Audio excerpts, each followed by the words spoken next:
We have arrived. Please welcome John Loomis. My name is John, and I'm a grateful, recovering alcoholic.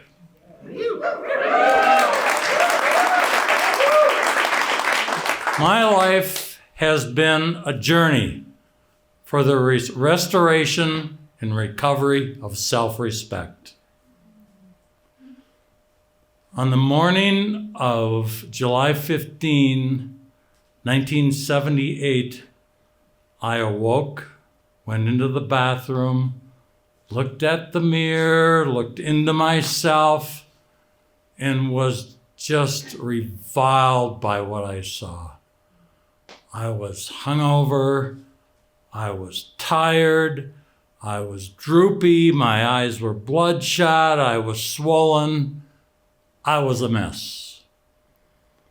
And I left the bathroom, went into the kitchen, looked around, and there was this ugly indoor-outdoor carpeting of a greenish, bluish color.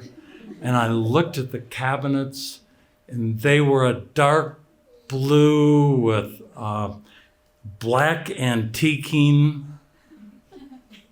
It was dark, and I was dark. I opened the refrigerator door, and there was that half-gallon of wine that was about depleted from the night before. And I thought, but no, I felt. And I learned later what I was feeling at that time. My gut and my soul was sick. And I was spiritually bankrupt, and my spirit had been bankrupted from my soul. And that was the moment that I decided that I was going to change, because I was sick and tired of being sick and tired. Enter Dale.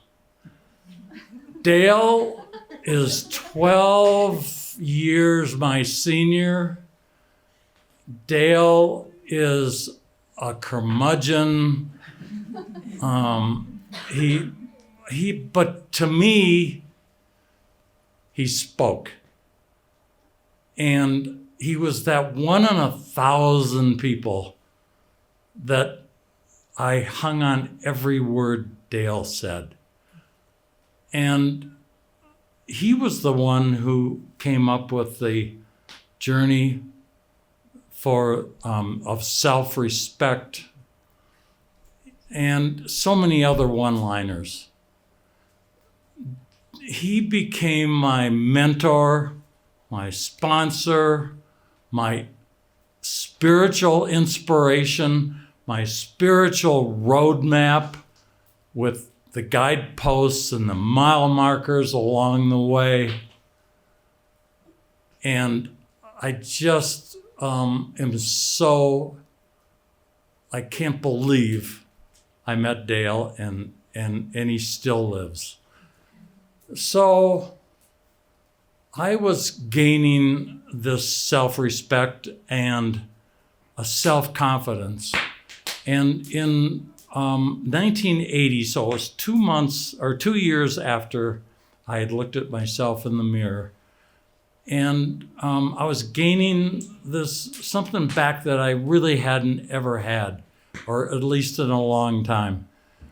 And I was deciding that I needed to break away in my career from Big Brother, the big company with all the security, and strike out on my own. And I thought that I could do it, but I wasn't sure. So one fall afternoon at a trade show in North Carolina, I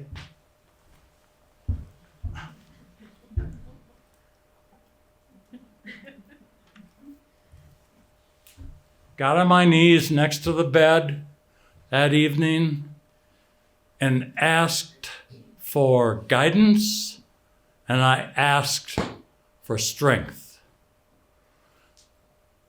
And I was still unsure of myself, but I was convinced that I needed to do something positive in my life, and I had very rarely asked for help in the past.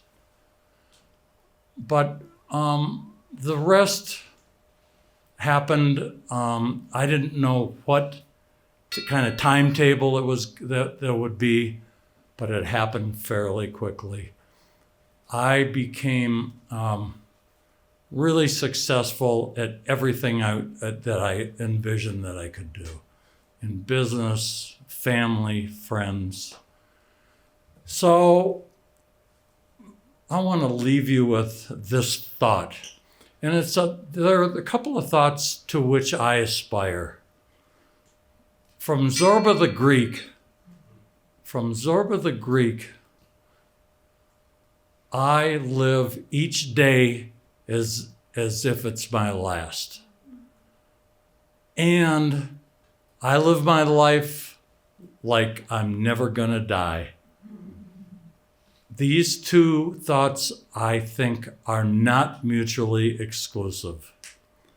Now, my buddy Dale had this saying, and I attributed it to him until I found out that Pierre Desjardins, a French philosopher in the 19th and 20th century, was the originator of the thought. Let's think of ourselves not as humans having a spiritual experience.